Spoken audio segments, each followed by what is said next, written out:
In the deep silence before kings and monuments, when the Nile still wandered through wild, untamed valleys and the desert winds whispered over endless plains of gold and stone, scattered human settlements clung to its fertile banks like fragile threads of life in a vast and hostile land.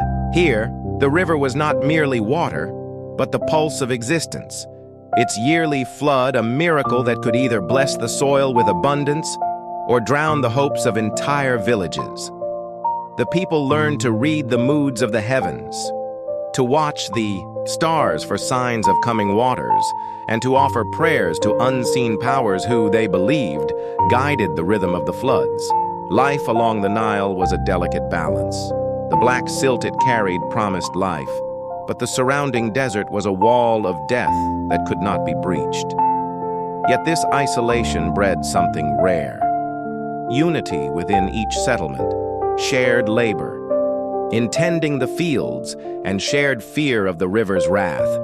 Over centuries, small clusters of huts became larger villages, villages grew into chiefdoms, and the first petty kings rose, their authority resting not only on their ability to defend their people, but also on their claim to speak for the gods. In these early days, stories of divine animals, sky-born falcons, and serpent spirits of the river formed the heart of belief. These rulers were not yet pharaohs, but they carried the seed of that idea. That one man, chosen by the divine, could stand as the bridge between heaven and earth, life and death, mortal and eternal. It was in this fragile beginning, between flood and desert, that the first outlines of Egypt began to take shape, foreshadowing an empire that would one day outlast the stones of its own monuments. In time, the scattered chiefdoms along the Nile began to coalesce into two great realms, each shaped by its landscape and guarded by its own gods.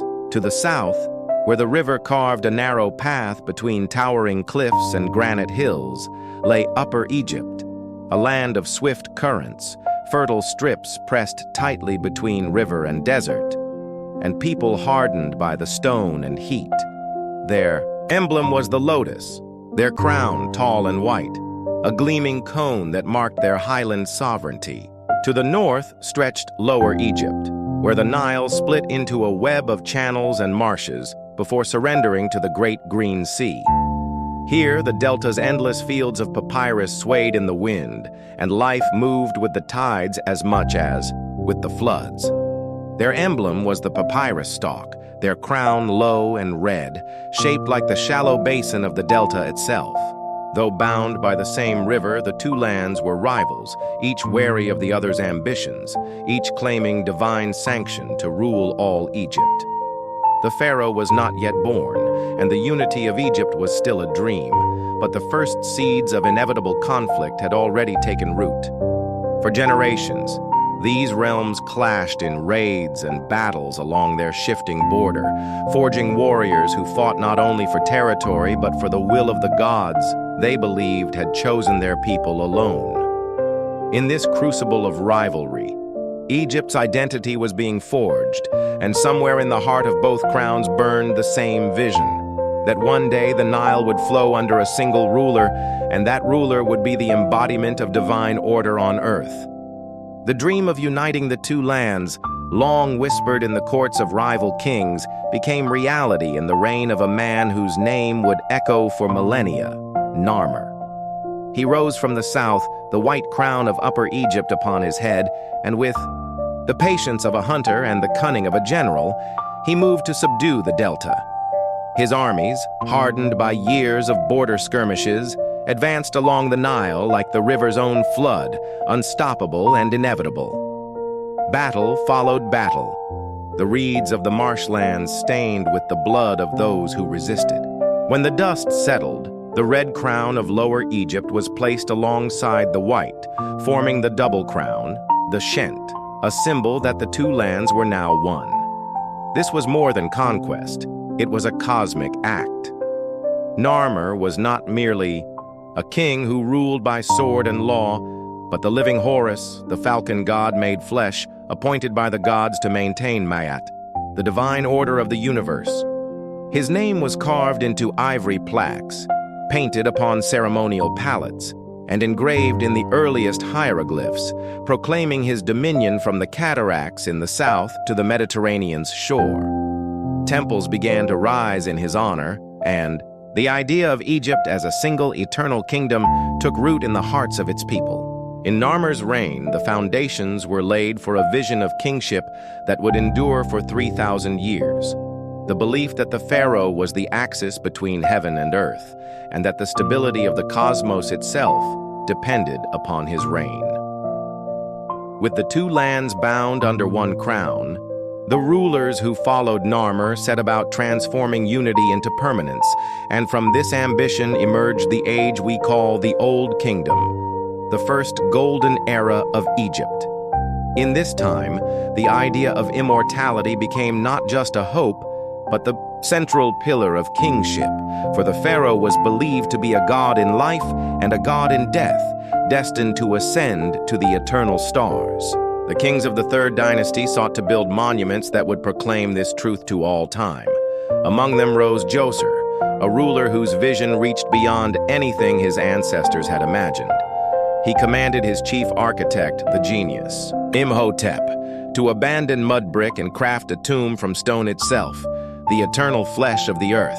At Saqqara, above the desert plateau, they built not a simple mastaba, but a towering step pyramid, its 6 rising tiers a stairway for the king's soul to climb toward the heavens. Around it sprawled courtyards, temples, and ceremonial halls, a stone city for the pharaoh's eternal life. It was the first monument of its kind, and it proclaimed to the world that Egypt's kings would not vanish into the sand like other men, but would stand forever beneath the sun they ruled. The step pyramid was both a tomb and a declaration that Egypt had entered an age where death itself could be defied by the will of the pharaoh. The vision Djoser and Imhotep had carved into the desert stone ignited a new ambition in the hearts of Egypt's rulers, to build monuments so vast and flawless that they would outshine all others and bind the pharaoh's name to eternity. It was Sneferu of the Fourth Dynasty who turned this dream into an art. He experimented with forms and angles, raising the bent pyramid at Dahshur, its change in slope a silent record of lessons learned, and the red pyramid, the first true smooth-sided pyramid, its limestone skin gleaming like sunlight made solid. These were not mere tombs, but cosmic machines, carefully aligned with the cardinal points and the eternal stars, their geometry a reflection of divine order. His son Khufu inherited both the throne and his father's boundless ambition, and at Giza, he commanded the construction of a monument so immense that it would remain the tallest structure on Earth for thousands of years, the Great Pyramid. Its blocks, each weighing tons, were fitted with impossible precision, its base set in harmony with the Earth's very axis, and its hidden chambers guarded the pharaoh's passage to the afterlife. Khafra followed, raising his own pyramid beside his father's and gazing down from a colossal stone guardian, the Great Sphinx, its lion's body and human face, watching over the plateau as if daring time to challenge it. Menkaure, the last of the great pyramid builders at Giza, built smaller but with unmatched refinement, his pyramid's casing of granite glowing in the sun. Around these monuments sprawled bustling cities of workers, artisans, and priests, their lives bound to the eternal service of their king. Yet even in this golden radiance, the weight of such undertakings strained the kingdom's resources, and in the shadow of the pyramids, the first cracks in the old kingdom's perfection began to form. As the last stones were laid upon the pyramids of Giza, the grandeur of the old kingdom masked a growing fragility beneath its golden surface. The colossal monuments that proclaimed the pharaoh's divinity also drained the wealth and labor of the land, demanding endless resources to quarry, transport, and shape stone to feed the armies of workers, to maintain the sprawling temples and the priesthoods that served them. Year after year, the Nile's flood seemed slightly less generous, and when the river failed to rise as it once had, famine crept into the fields, leaving cracked earth where grain should have swayed. Local governors or nomarchs who once served as loyal stewards of the Pharaoh's will began to wield power in their own right, their provinces growing more independent as the central authority weakened. The priesthood of Ra, enriched by royal patronage, rose in influence until it rivaled the throne itself, claiming that even the pharaoh must bow to the sun god's eternal law. The people, who had long believed their ruler could maintain cosmic order, began to doubt when the land suffered and the heavens offered no relief.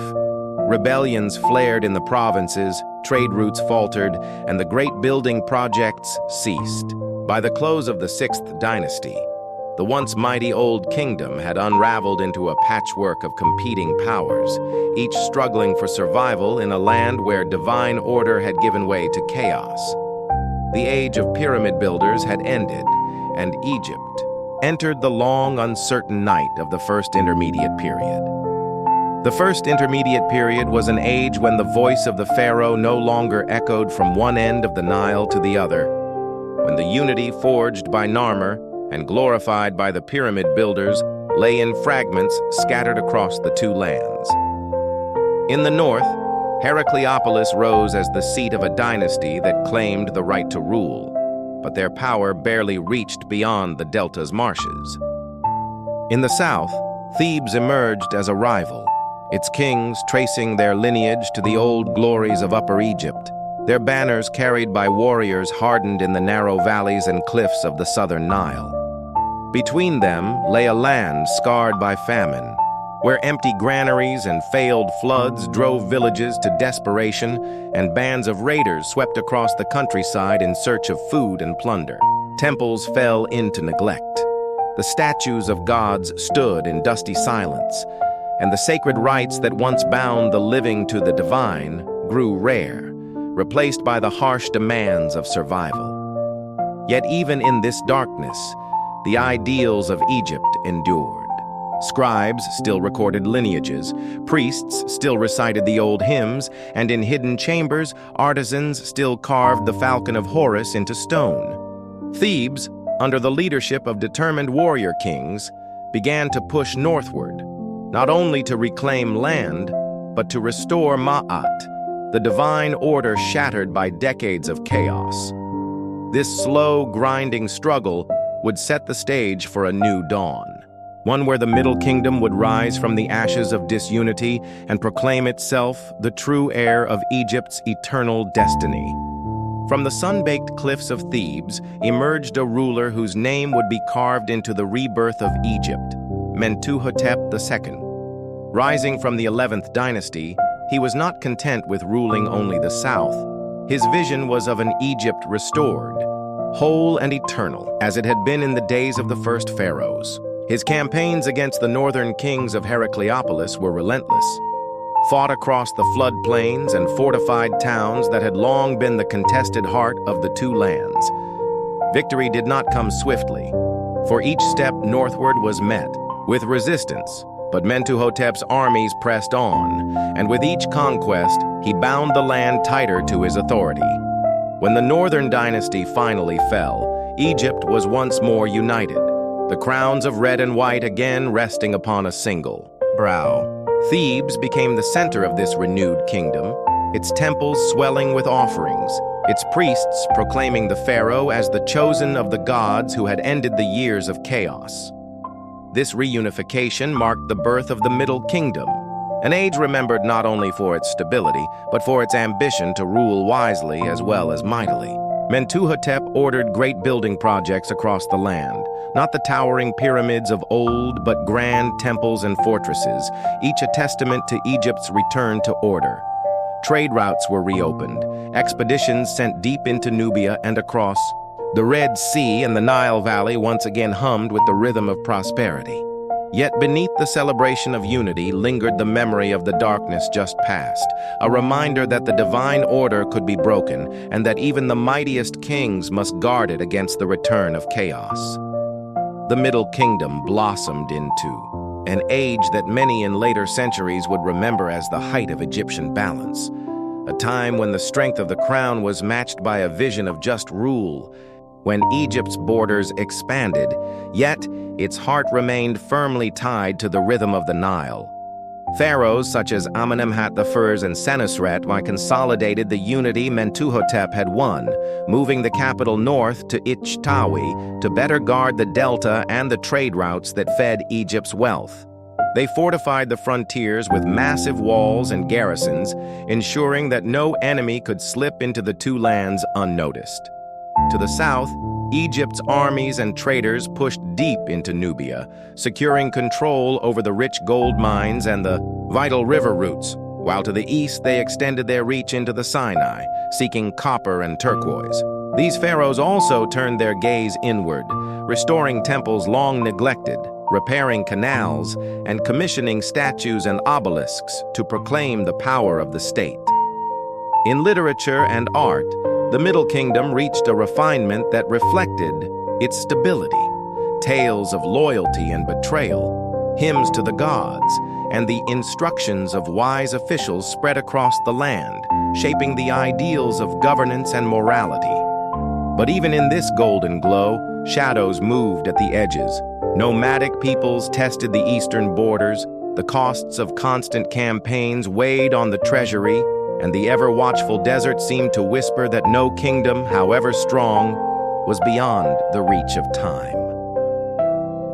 The twilight of the Middle Kingdom came not with a single catastrophe, but with a slow unraveling, as the threads that had bound Egypt's unity began to fray under the strain of ambition, overreach, and the ceaseless demands of empire.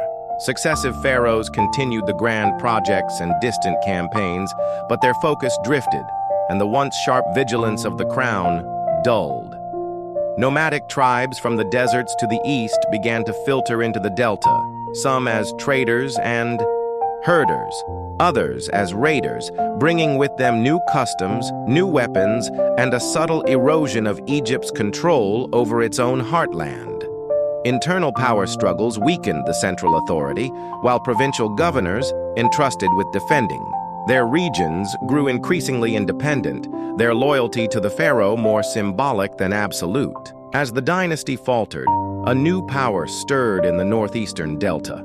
The Hyksos, a people of mixed origins who brought with them the horse-drawn chariot, the composite bow, and the knowledge of fortified warfare unlike anything Egypt had faced. At first, they came as settlers and allies, but in the vacuum left by a weakened court, they seized the delta, establishing their own kingship at Avaris and ruling Lower Egypt as their own.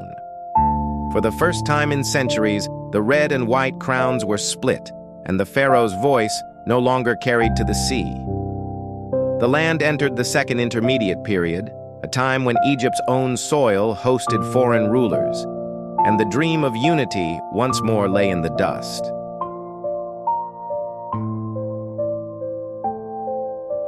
In the south, far from the Hyksos stronghold in the delta, Thebes endured as the last bastion of native Egyptian rule, its kings holding fast to the memory of the unified two lands and the divine mandate they believed still rested upon their brow. The Theban rulers of the 17th dynasty knew that coexistence with the Hyksos was a humiliation, a wound to Egypt's soul that could not be borne forever. Skirmishes flared along the borderlands between Upper and Lower Egypt. Raids launched across the floodplains where the two realms met. The Thebans, though lacking the military technology of their northern foes, began to learn from them, adopting the horse-drawn chariot, mastering the composite bow, and studying the fortifications that had made the Hyksos so formidable. Among the southern kings rose Sekenenre-Tau, who took the fight to the enemy, his campaigns pushing northward until his own life was cut short, his skull bearing the brutal marks of battle. His death did not end the struggle. Instead, it passed the torch to his son Kamose, who struck deep into Hyksos territory, capturing towns and cutting supply lines, his victories celebrated in inscriptions carved into temple walls. Yet it was not until the rise of Ahmose I, brother of Kamosi, that the Hyksos would be driven from Egypt entirely. Ahmose's campaigns swept into the delta with relentless force, and when avarice fell, the foreigners were pursued into Canaan, ensuring they would never return. With their expulsion, Egypt was reunited, the double crown restored, and the dawn of the new kingdom began, an age when the pharaohs would seek not merely to defend their borders, but to project their power across the known world. With the Hyksos expelled and the land reunified under the mighty hand of Ahmose I, Egypt stepped into a new era of unprecedented power and ambition known as the New Kingdom. The scars of foreign occupation fueled the pharaoh's determination not just to protect Egypt's borders, but to expand them beyond all previous limits. Ahmose set about rebuilding a shattered nation, restoring temples desecrated during the years of conflict, and re-establishing the cults of the gods who had once been ignored or suppressed. His reign laid the foundations for a military state, one where the pharaoh was both divine ruler and supreme commander. Under his successors, Amenhotep I and Thutmose I, the armies marched farther than ever before, crossing deserts and rivers, conquering Nubia to the south and pushing into the Levant to the northeast. Fortresses dotted the landscape, roads were built, and trade flourished as Egypt asserted control over valuable resources such as gold, incense, and exotic animals. The pharaohs adorned themselves with the spoils of conquest, their temples adorned, with reliefs depicting battles against foreign lands and the subjugation of their enemies. Yet behind the pageantry and triumph, the new kingdom's rapid rise sowed seeds of tension. Tensions between the priesthood of Amun, which grew rich and powerful in Thebes and the royal family, and between the demands of endless warfare and the need to maintain prosperity at home. This was a kingdom defined by both glory and unrest, destined to shape the course of history for centuries to come. Among the pharaohs of the new kingdom, none was more remarkable than Hatshepsut, the daughter of Thutmose I and the woman who rose to power in a world ruled almost exclusively by men. When her husband and half-brother, Thutmose II, died young, the throne passed to his son by a lesser wife, Thutmose III, still a child. In this uncertain moment, Hatshepsut declared herself pharaoh, adopting all the symbols of kingship, including the false beard and the traditional male regalia. Her reign was marked not by conquest, but by peace, prosperity, and a revival of culture and trade. She commissioned a magnificent mortuary temple at Deir el-Bahari, built into the cliffs overlooking the Nile, its terraces adorned with reliefs, depicting her divine birth and her expedition to the mysterious land of Punt, a journey that brought back exotic goods, incense, and animals unseen before in Egypt. Hatshepsut's architects, artists, and priests flourished under her patronage, producing some of the most refined art and architecture of ancient Egypt. Yet her unprecedented reign was not without controversy. After her death, many of her monuments were defaced or erased, as later pharaohs sought to obscure her memory and restore traditional male dominance.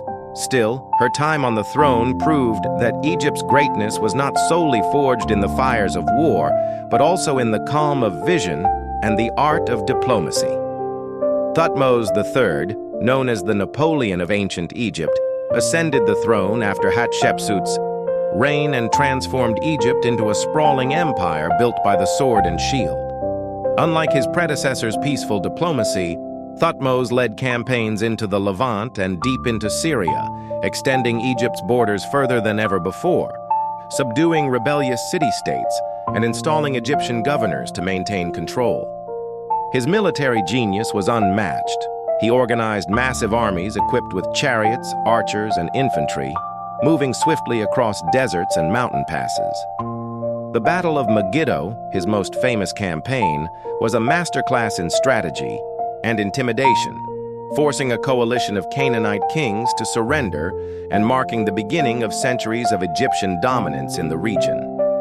Beyond warfare, Thutmose III also consolidated power within Egypt, building magnificent temples in Karnak and Luxor to honor Amun-Ra, the sun god whose priesthood was rapidly gaining political influence. His reign was a delicate balance of divine kingship, military might, and religious power, setting the tone for future pharaohs who would inherit both an empire and the growing challenge of managing its vast wealth and competing factions. Amenhotep III's reign was a golden age of unparalleled wealth, artistic flourishing, and international diplomacy that transformed Egypt into a beacon of culture and power in the ancient world. Unlike his warrior predecessors, Amenhotep embraced a more opulent and peaceful rule, commissioning colossal statues, intricate jewelry, and grand temples that celebrated not only the gods, but his own divine status.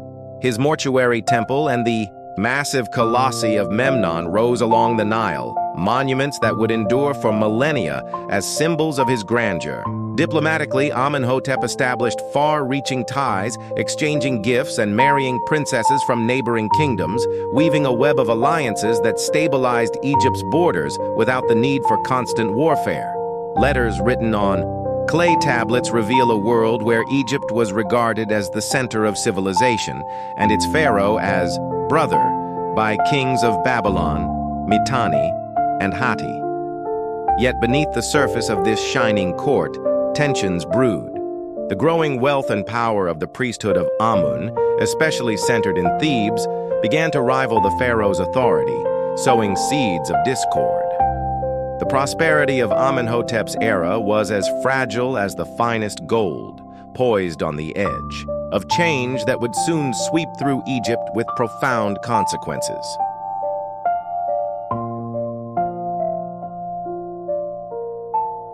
Akhenaten, born Amenhotep IV, shattered centuries of religious tradition and reshaped Egypt's very soul by declaring the worship of Aten, the sun disk, as the one true god, banishing the powerful priesthood of Amun and closing their temples.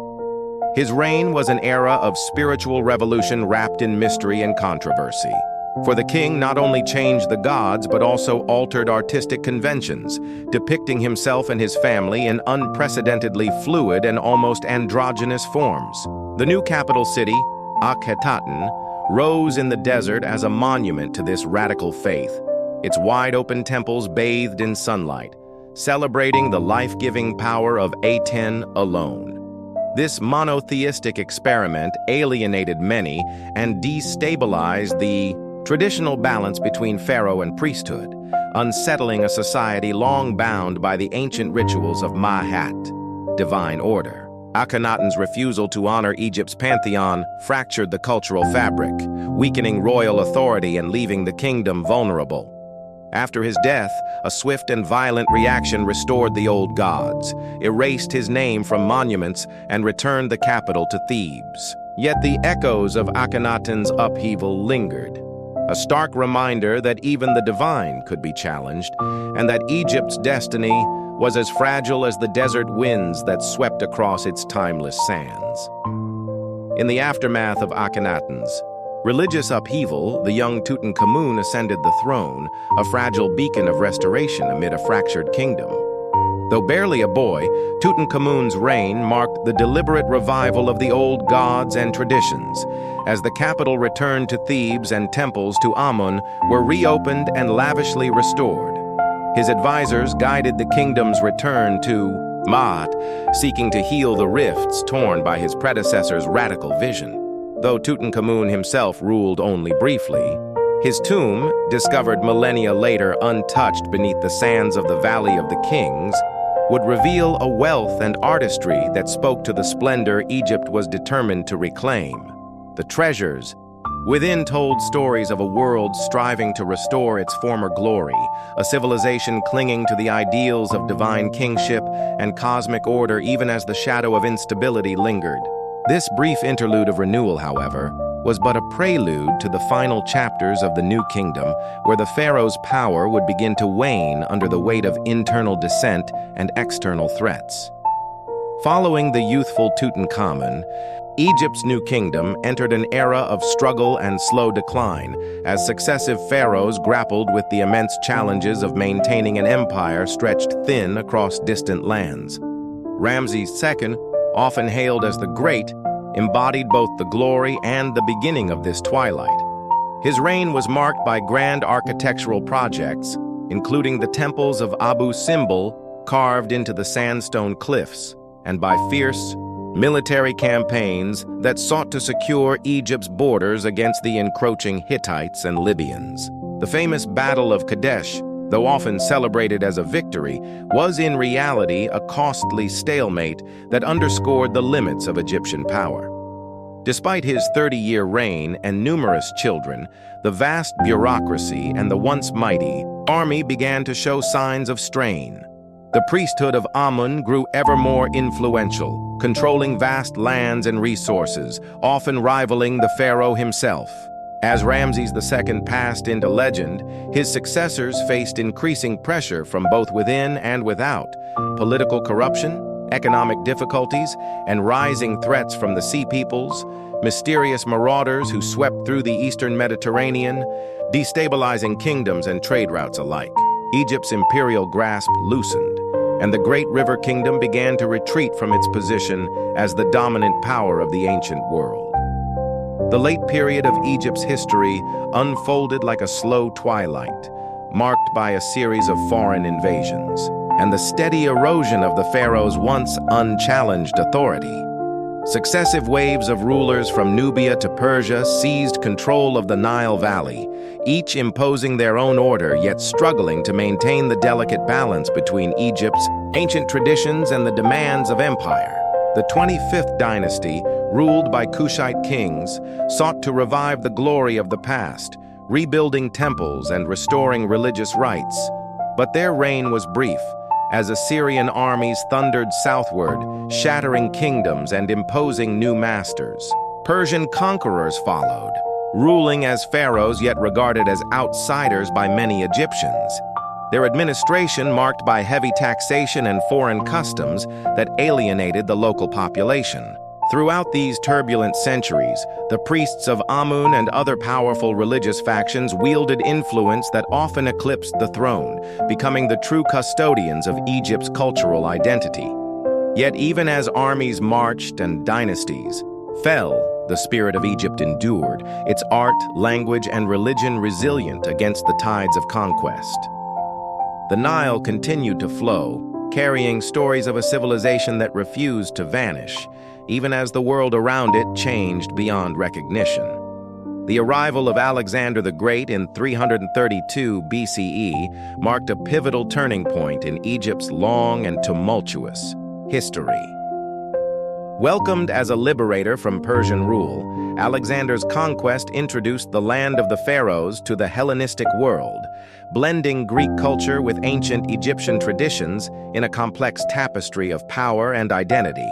Following Alexander's untimely death, his general Ptolemy seized control of Egypt, founding the Ptolemaic dynasty that would rule for nearly 3 centuries.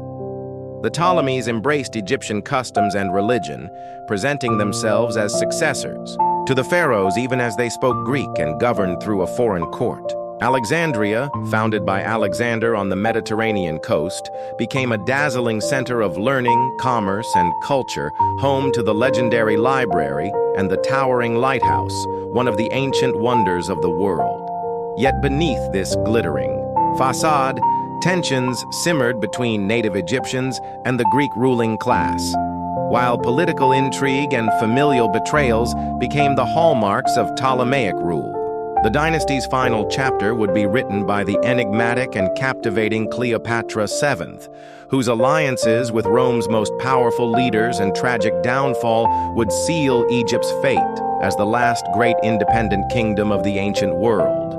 Cleopatra VII, the last pharaoh of Egypt, was a figure as complex as the land she ruled, a woman of extraordinary intelligence, political acumen, and charisma, who navigated a world dominated by Roman power and internal strife. Born into the Ptolemaic dynasty, she inherited a kingdom weakened by years of dynastic quarrels, economic strain, and the looming shadow of Rome, which increasingly dictated Egypt's fate. Cleopatra was fluent in multiple languages and schooled in Egyptian religion and culture, allowing her to connect deeply with her people and present herself as the true successor to the ancient pharaohs. Her alliances with Julius Caesar and, later, Mark Antony were not mere affairs of the heart, but calculated moves in a deadly game for survival and sovereignty. Through lavish displays of wealth, diplomatic skill, and military support, she sought to preserve Egypt's independence and restore its glory amid the growing dominance of Rome. Yet her ambition and the political tides proved unstoppable. The defeat at the Battle of Actium and her subsequent suicide marked the end of Ptolemaic rule and the final chapter of Egypt as an independent kingdom. With Cleopatra's death, Egypt became a province of the Roman Empire, its millennia-old dynasties fading into history, but its legacy forever etched into the story of civilization itself.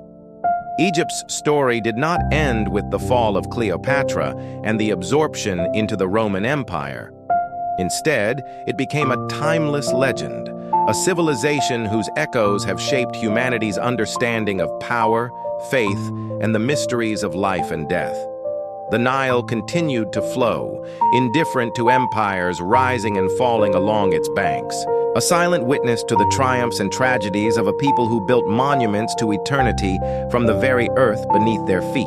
Pharaohs became gods, their names inscribed in hieroglyphs that scholars would strive to decode for centuries to come, revealing secrets of a culture that revered balance, order, and the divine connection between ruler and cosmos.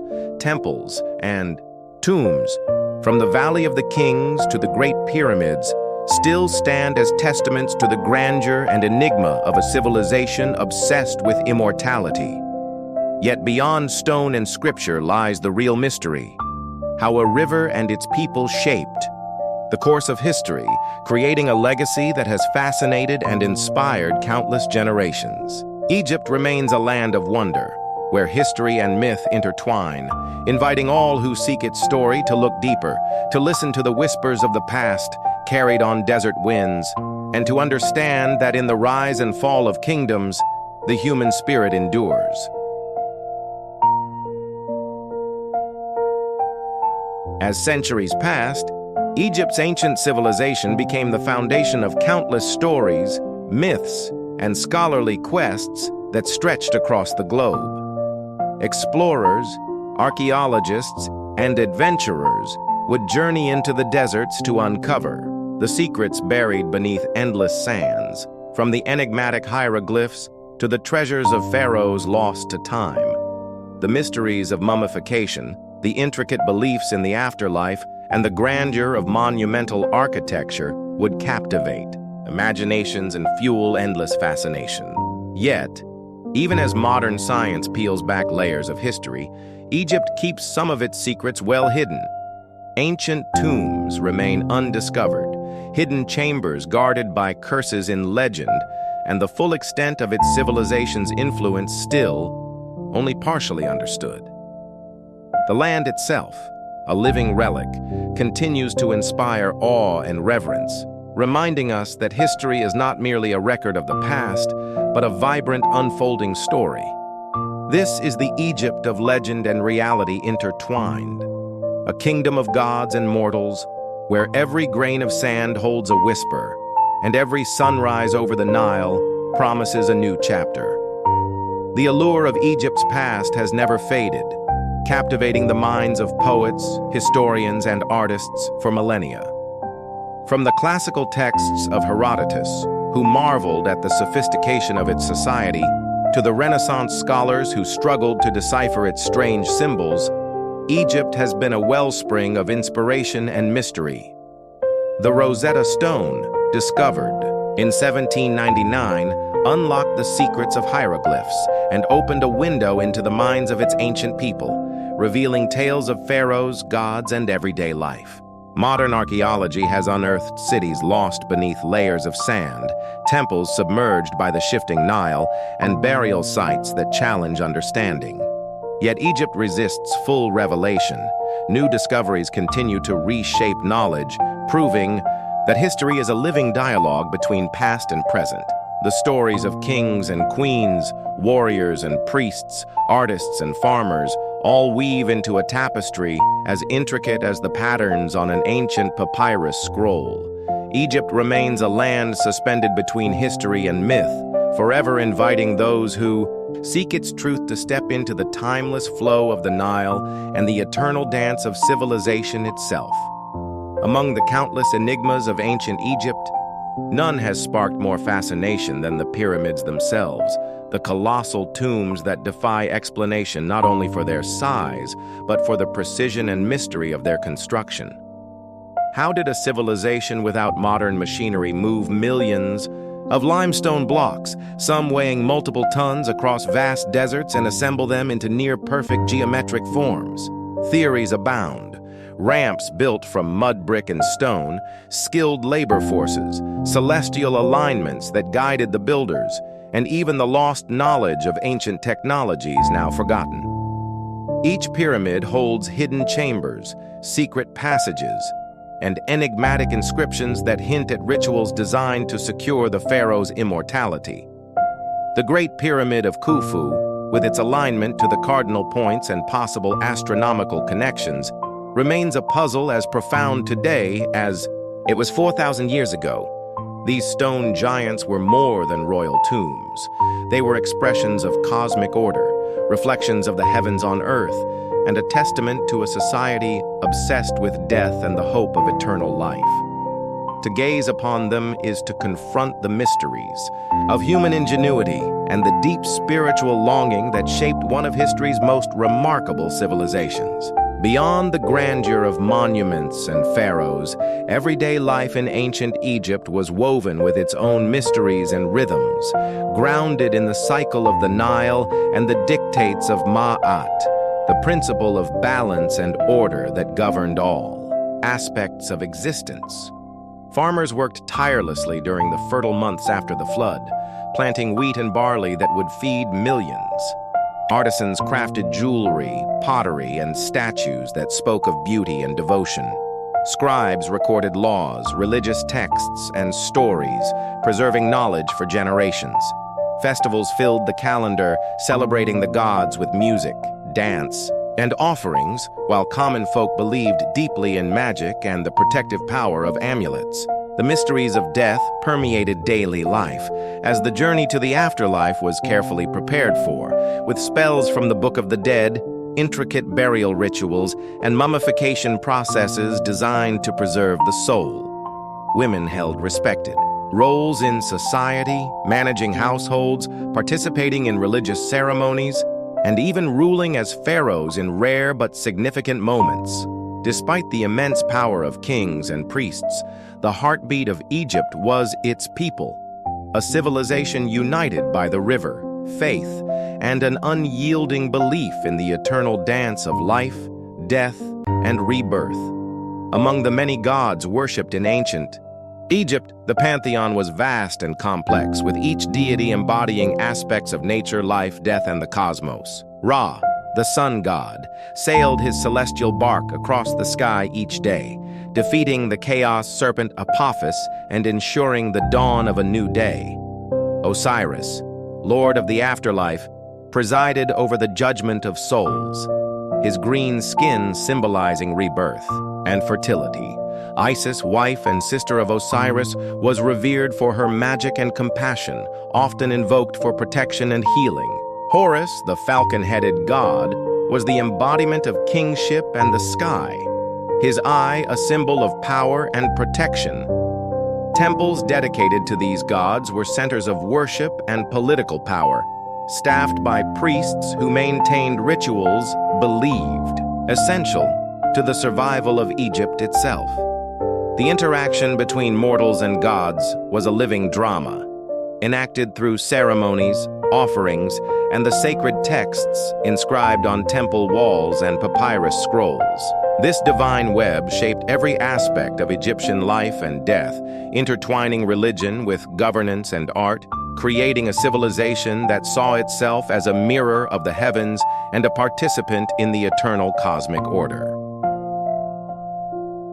The Valley of the Kings stands as one of the most enigmatic and sacred places in Egypt, a burial ground carved into the limestone cliffs west of the Nile, chosen by New Kingdom pharaohs to house their final resting places away from the prying eyes of tomb robbers. Hidden beneath the desert sands, the tombs were decorated with vivid paintings and inscribed with spells from the Book of the Dead, guiding the deceased through the perilous journey in the afterlife. The tombs themselves were architectural marvels. Long corridors descending into the earth, chambers filled with treasures, statues, and offerings intended to ensure the pharaoh's safe passage and eternal life. Yet, despite these precautions, many tombs were plundered in antiquity, their secrets lost or scattered. The discovery of Tutankhamun's nearly intact tomb in 1922 by Howard Carter reignited the world's fascination with Egypt, revealing a treasure trove that spoke of ancient wealth, artistry, and the mystery of a boy king's short life. The valley remains a symbol of Egypt's devotion to the afterlife and its eternal quest to conquer death, a place where history and myth intertwine beneath the desert sun.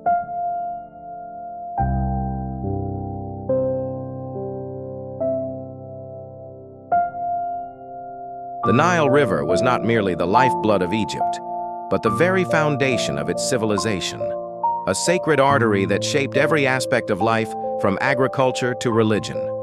Each year, its floods renewed the parched earth, depositing rich silt that fed crops and sustained populations. Egyptians worshipped the Nile as a divine gift, personifying it in gods like Hapi, who was believed to control the inundation and ensure the fertility of the land. The river was also a vital highway, facilitating trade, communication, and military movements, linking Upper and Lower Egypt and connecting the kingdom to distant lands. Boats of papyrus reeds and later wooden vessels sailed its waters, carrying grain, gold, and exotic goods that enriched the kingdom and spread its influence. The Nile's predictable cycle gave Egyptians a sense of order and stability, reinforcing their belief in Ma'at, the balance that kept the cosmos and society in harmony. Yet the river could also be a source of destruction. Floods that came too early or too late brought famine and chaos, reminding all that even divine gifts required respect and reverence. The Nile was Egypt's pulse, its eternal rhythm that underpinned a civilization built on faith, resilience, and the ceaseless flow of life itself. The ancient Egyptians were pioneers of knowledge, making remarkable advancements in medicine, mathematics, and astronomy that would influence civilizations for millennia. Their physicians performed surgeries, understood the use of medicinal herbs, and documented ailments with surprising precision in papyrus scrolls such as the Ebers Papyrus, revealing a sophisticated grasp of anatomy and healing. Mathematics underpinned their architectural feats, with geometry essential for building the pyramids, calculating land boundaries after the annual flood, and devising complex irrigation systems. Their observations of the stars and celestial cycles informed their calendar, religious festivals, and agricultural planning. The Egyptian calendar, divided into 3 seasons based on the Nile's flood, planting, and harvest, was one of the earliest solar calendars, reflecting their deep understanding of time and nature. These scientific achievements were intertwined with their spiritual beliefs, as knowledge was seen as a divine gift granted by the gods Thoth and Seshat, patrons of wisdom and writing. Egypt's intellectual legacy laid the groundwork for later Greek and Roman sciences, demonstrating that even amidst temples and tombs, a thirst for understanding and innovation thrived in this ancient land. The mystery of ancient Egyptian writing, known as hieroglyphs, captivated scholars for centuries as a complex system of pictorial symbols blending art, language, and magic. Used primarily for sacred and official inscriptions, Hieroglyphs conveyed not only words but deep spiritual meanings, embodying the connection between the spoken word and divine power.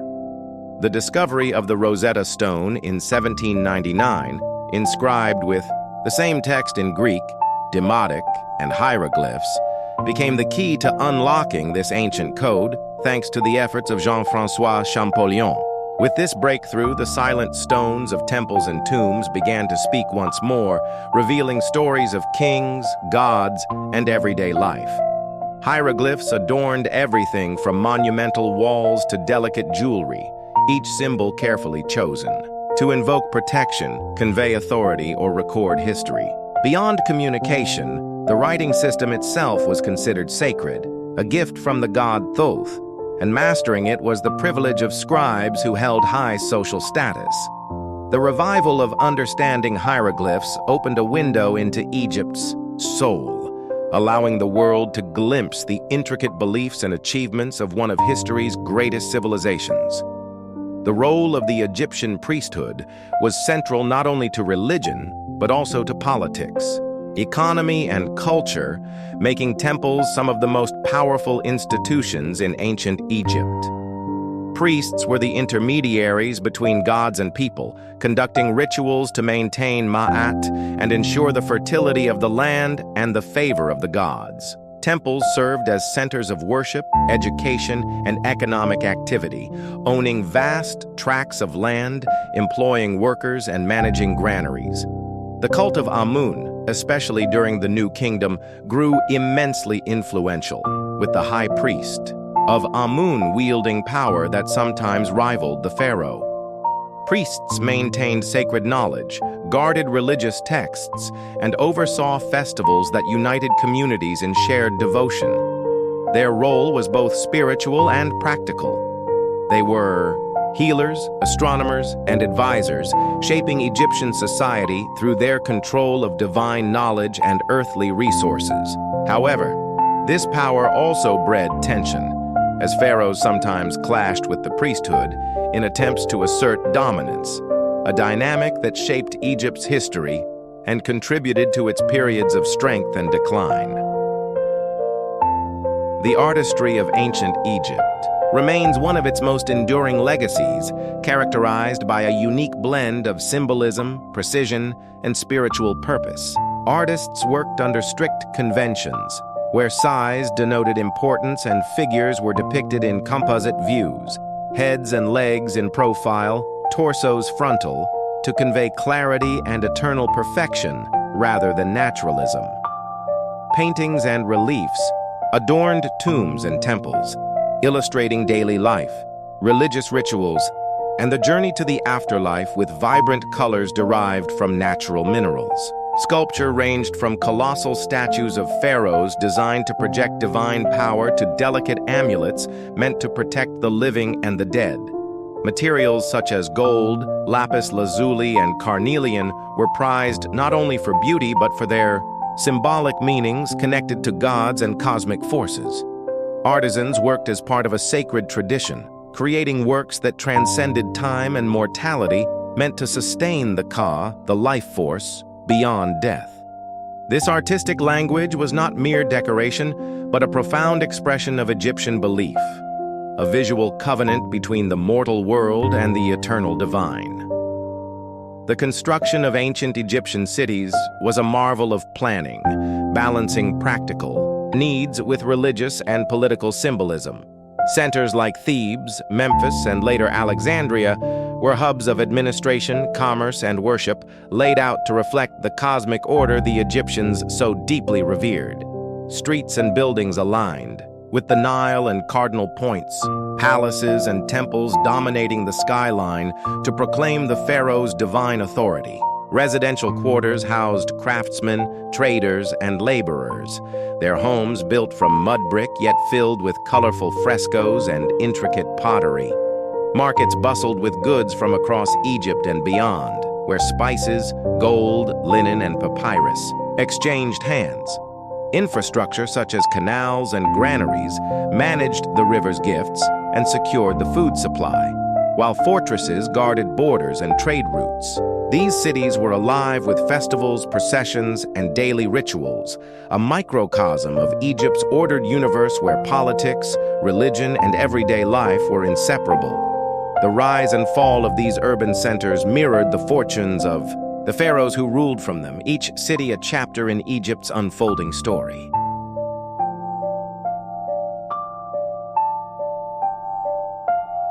The legacy of Egypt's monumental architecture is best exemplified by its temples, which served not only as places of worship, but as centers of political power and cultural identity.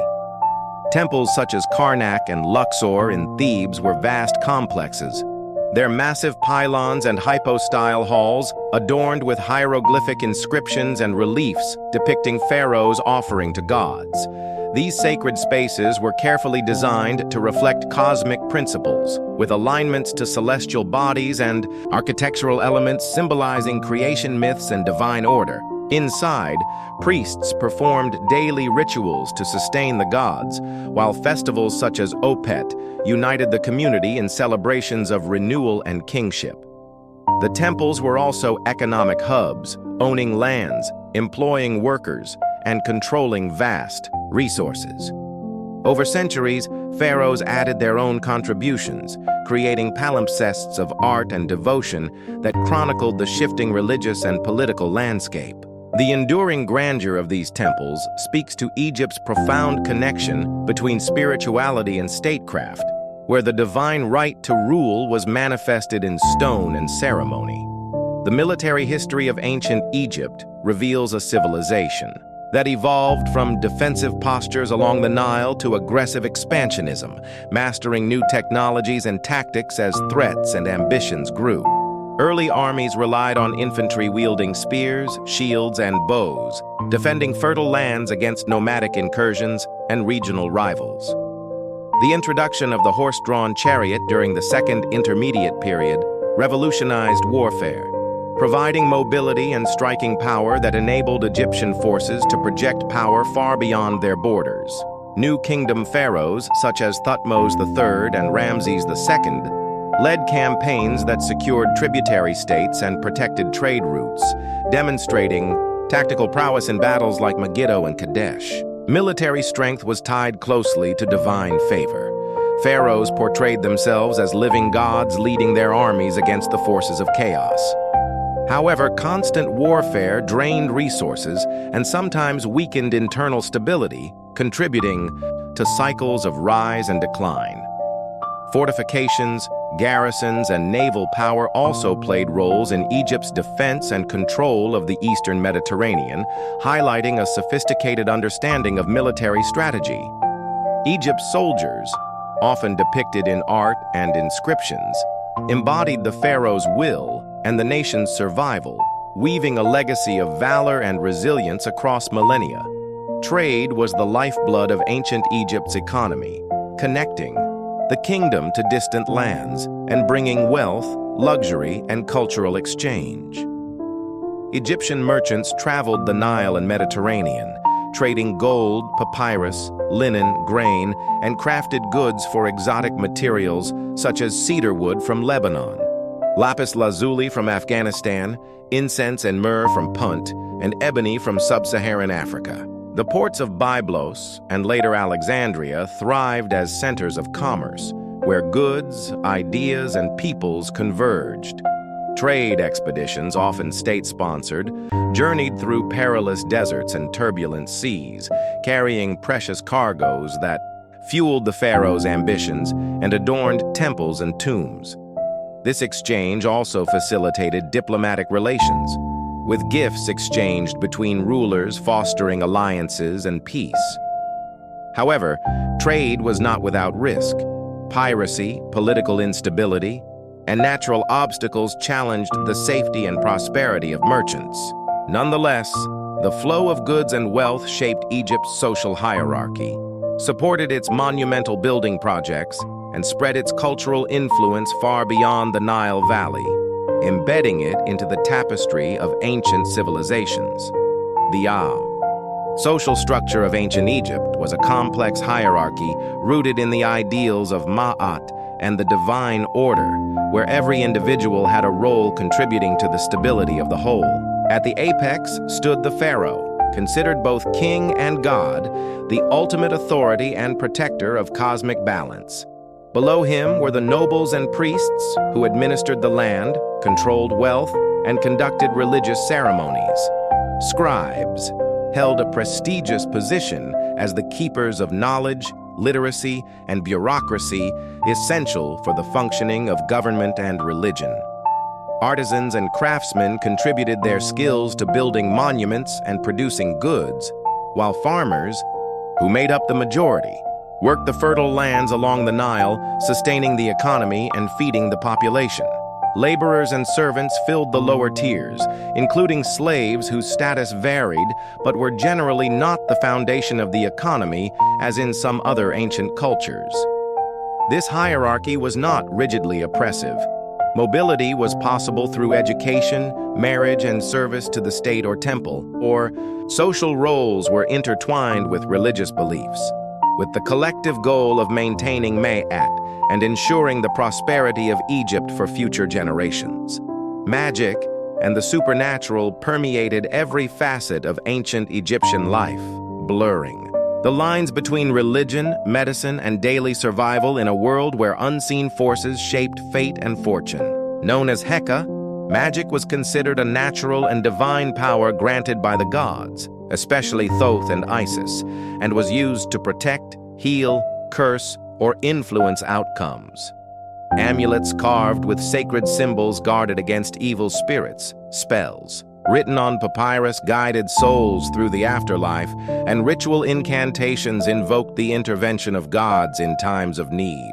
Priests and magicians performed ceremonies to ward off disease, ensure fertility, or secure victory in battle, believing that the proper use of Heka maintained Ma'at and kept chaos at bay. Stories of magicians, both mortal and divine, filled Egyptian mythology, emphasizing the power of words, symbols, and faith.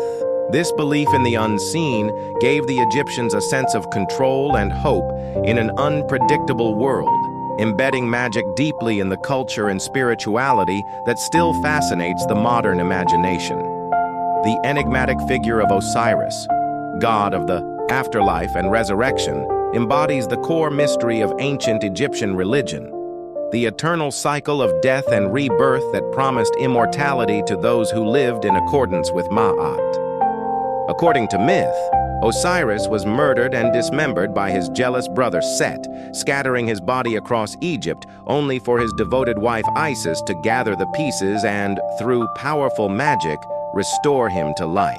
This resurrection symbolized hope beyond death, the promise of eternal life in the field of reeds, where the righteous would dwell in peace. Pharaohs identified with Osiris in death, ensuring their passage into the afterlife, while the living sought his protection and justice. The rituals surrounding Osiris, funerary rites, annual festivals, and temple ceremonies reinforced the profound belief that life continued beyond the mortal world. This myth shaped Egyptian culture, art, and burial practices, inspiring the construction of elaborate tombs and the preservation of the body through mummification. Osiris's story remains a testament to humanity's deepest hopes and fears, a timeless symbol of the quest for meaning and the triumph of life over death.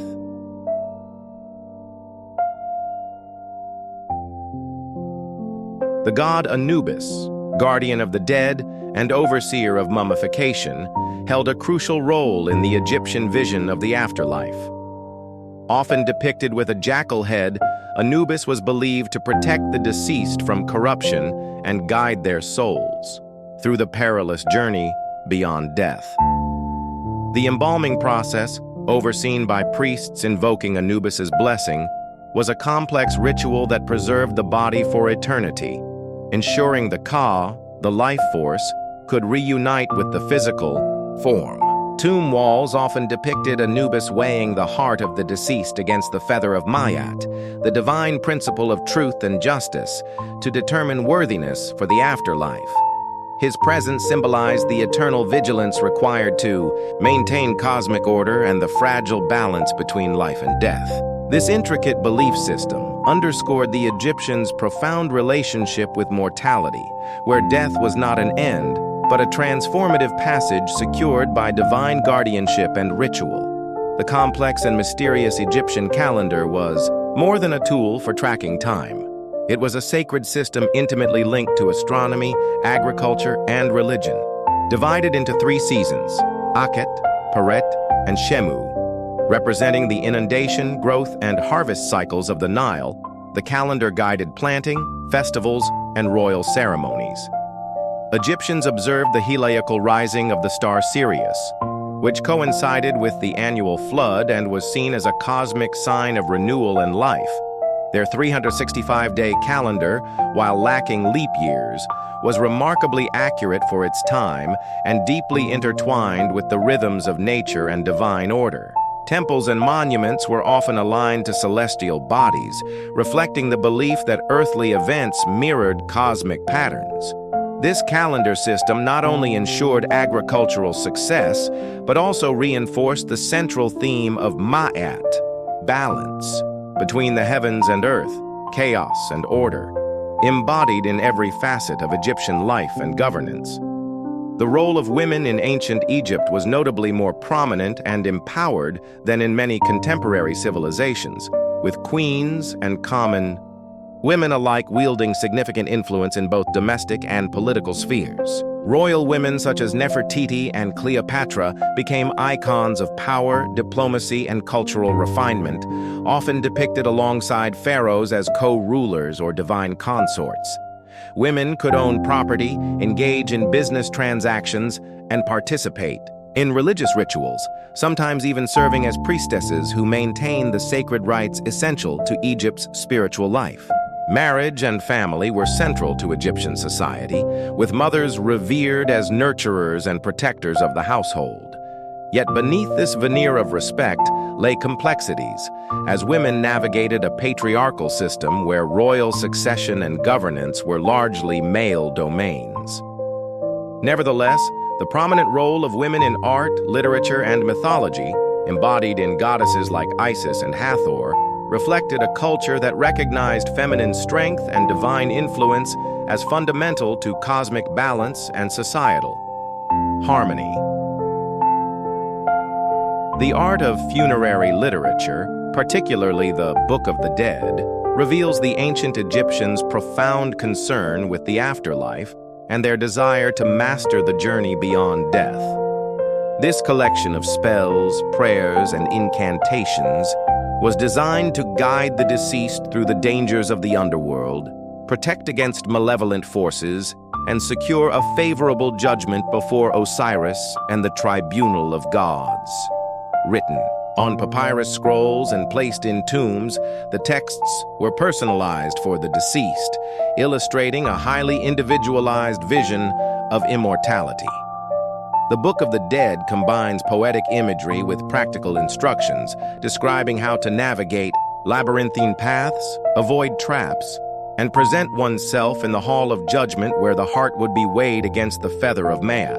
Its influence extended for centuries, shaping funerary practices and reflecting the Egyptians' intricate understanding of death as a perilous but hopeful transition, one that demanded knowledge, virtue, and divine favor. The architectural genius of the ancient Egyptians is nowhere more evident than in their use of obelisks, tall, slender stone monuments carved from a single piece of granite, tapering to a pyramidion at the top. These towering shafts were typically erected in pairs at the entrances of temples, symbolizing the rays of the sun god Ra and serving as conduits between earth and heaven. Obelisks were inscribed with hieroglyphs praising pharaohs and gods, proclaiming divine power and eternal rule. Transporting and erecting these massive monoliths, some weighing hundreds of tons, was a feat of engineering that required immense labor, planning, and knowledge of physics. Many obelisks were later transported to Rome and other parts of the Roman Empire, where they continue to stand as testaments to Egypt's enduring influence and architectural mastery. The obelisk embodies the Egyptians' desire to reach toward the divine, to immortalize kingship, and to manifest cosmic order in stone. The mystery and allure of Egyptian mummies have fascinated the world for centuries, blending science, religion, and superstition into a singular practice designed to achieve immortality. The embalming process was meticulous and sacred, involving the removal of internal organs, desiccation with natron salts, and wrapping in linen bandages soaked with resins and oils to preserve the body against decay. This preservation was vital, as Egyptians believed the physical body must remain intact for the soul's eternal survival. The ritual was performed by specialized priests within the place of embalming near the necropolis, under the watchful protection of Anubis. Mummification was reserved not only for pharaohs but for nobles and priests, reflecting their status and beliefs. Over time, the process evolved, with variations in technique and materials reflecting changes in religious, doctrine, and social structures. Beyond preservation, mummies became symbols of Egypt's cultural identity and enduring mystery, inspiring countless tales of curses, treasure, and the supernatural, firmly embedding themselves in the world's imagination as emblems of a civilization obsessed with conquering death. The famed Library of Alexandria, founded during the Ptolemaic dynasty, represented the pinnacle of ancient scholarship and ambition, striving to collect all human knowledge under one roof. Though its exact size and fate remained debated, it was renowned as a center for learning where scholars from across the Mediterranean gathered to study philosophy, astronomy, mathematics, and medicine. The library symbolized the fusion of Egyptian, Greek, and other cultures, reflecting Egypt's role as a crossroads of civilization. Its legendary collections included papyrus scrolls that preserved ancient wisdom, though much of this knowledge was lost in fires or neglect over centuries. The mystery surrounding the fate of the Library of Alexandria has sparked centuries of debate, legend, and scholarly investigation. While some ancient accounts suggest it was destroyed during Julius Caesar's siege of Alexandria, others believe its decline was gradual, caused by neglect, political turmoil, and the changing tides of power. Regardless of how or when the library perished, its loss symbolizes the fragility of knowledge and the devastating impact of war on culture. The library's ambition to gather all human wisdom reflected Egypt's enduring commitment to learning and enlightenment, serving as a beacon of intellectual exchange in the ancient world. Its legacy endures not only in the fragments of texts recovered and cited by later scholars, but also as an enduring metaphor for the pursuit of knowledge and the tragic vulnerability of human achievement.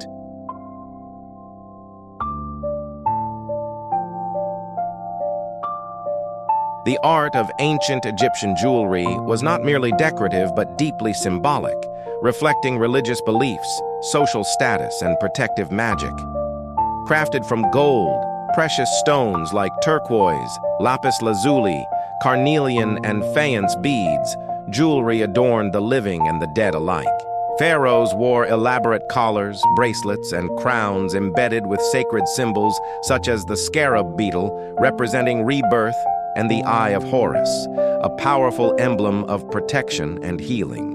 Amulets crafted as necklaces or sewn into burial wrappings served as talismans to ward off evil spirits and ensure safe passage to the afterlife. Jewelry was also a sign of wealth and power, distinguishing royalty and nobility from commoners. Skilled artisans, often working in royal workshops, developed techniques like granulation and filigree, achieving intricate designs that combined artistry with profound spiritual meaning.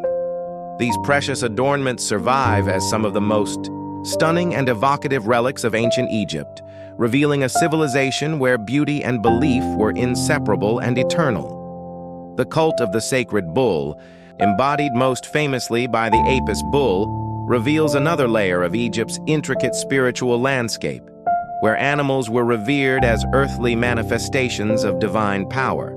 The Apis bull, worshipped primarily in Memphis, was believed to be an incarnation of the god Ptah, and later associated with Osiris and the afterlife. Selected through strict criteria, black with distinctive white markings, the bull was treated with reverence during its lifetime, residing in grand temples and attended by priests. Upon its death, elaborate funerary rites paralleled those of human royalty, including mummification and burial in specially constructed necropolises. The bull symbolized strength, fertility, and renewal, bridging the worlds of gods and men. This animal cult reflected Egyptians' profound connection to nature and the belief that divine forces could manifest in the physical realm, influencing prosperity and cosmic balance. The reverence for the Apis bull and other sacred animals highlights the complexity of Egyptian religion, where symbolism, ritual, and everyday life were interwoven in a tapestry of faith and power. The intricate rituals of Egyptian religion extended far beyond temple walls into the daily lives of its people, weaving a fabric of beliefs, customs, and ceremonies designed to sustain harmony between the mortal and divine worlds. Festivals such as the Opet Festival celebrated the rejuvenation of kingship, with processions that carried statues of gods through the streets, uniting citizens in communal worship and reaffirming the pharaoh's sacred role. The Sed Festival, held to mark the renewal of a pharaoh's power after 30 years of reign, involved elaborate rites of renewal, athletic contests, and offerings designed to restore vigor and divine favor. These religious ceremonies often featured music, dance, and feasting, reflecting a joyous connection to the gods. At the same time, personal piety was expressed through household shrines, prayers, and the wearing of protective amulets. Magic and ritual permeated birth, marriage, and death, illustrating a culture where every moment was touched by spirituality. These customs maintained the fragile balance of Ma'at, ensuring that chaos remained at bay and the gods' blessings continued to flow over the land and its people. The intricate network of trade routes that connected ancient Egypt with neighboring civilizations was a vital artery sustaining its economy and cultural exchange.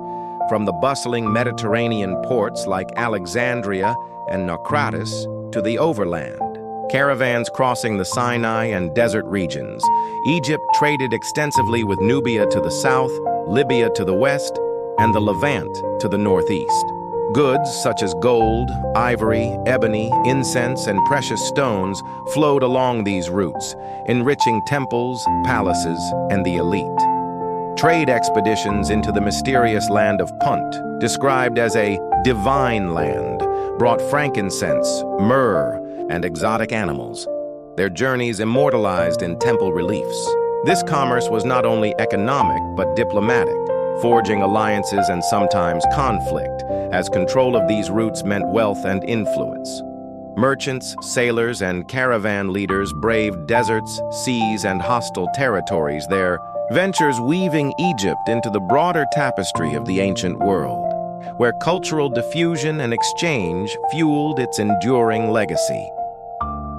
The rise and fall of the New Kingdom, often considered the pinnacle of ancient Egyptian power, is a dramatic saga of military conquest, monumental construction, religious revolution, and eventual decline.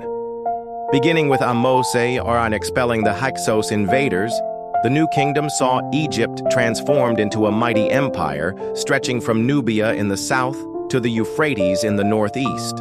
Pharaohs like Thutmose III and Ramses II led campaigns that secured vast territories and wealth, while grand temples like Karnak and Luxor were expanded to awe and inspire. Yet this era also witnessed internal tensions, including the rise of powerful priesthoods and challenges to royal authority. The reign of Akhenaten introduced a religious upheaval by promoting the worship of Aten, the sun disk, challenging traditional polytheism and unsettling the social order. Following his death, Egypt gradually weakened through invasions, economic troubles, and loss of territories. The New Kingdom's dramatic rise and fall encapsulates the fragility of power, the interplay between religion and politics, and the relentless passage of time on even the greatest empires. The religious revolution, spearheaded by Pharaoh Akhenaten, remains one of the most controversial and enigmatic episodes in Egyptian history. breaking with centuries of polytheistic tradition. Akhenaten elevated the Aten, the sun disk, to supreme and singular divine status, effectively founding one of the earliest known forms of monotheism. This radical shift involved relocating the capital to the newly built city of Akhetaten, modern-day Amarna, where art and culture took on distinctive styles, emphasizing naturalism and intimate depictions of the royal family. Akhenaten's reign challenged the entrenched power of the priesthood of Amun, disrupting the religious and political balance that had sustained Egypt for millennia. After his death, a swift and thorough restoration of traditional gods followed, led by his successor, Tutankhamun, whose tomb and artifacts provide a poignant glimpse into this turbulent time. The Amarna period's artistic innovations, religious fervor, and political upheaval remain subjects of fascination and debate, illustrating how faith and power intertwine to shape history's course. The discovery of Tutankhamun's nearly intact tomb in 1922 by Howard Carter reignited the world's fascination with ancient Egypt and its lost treasures. The young pharaoh, who ruled briefly during the turbulent post-Amarna period, was buried with an unprecedented wealth of artifacts, including the iconic gold funerary mask that has become a symbol of Egypt's splendor. The tomb's treasures revealed details of royal life, religious practices, and burial customs, while also fueling myths of curses and supernatural retribution. Tutankhamun's death, shrouded in mystery and speculation, reflects the fragility of royal power and the complexities of his era. The discovery sparked a global Egyptomania, inspiring art, literature, and archaeology, and reminding the modern world of the rich heritage hidden beneath the desert sands. The Boy King's tomb remains a poignant testament to a civilization obsessed with immortality and the eternal journey beyond death.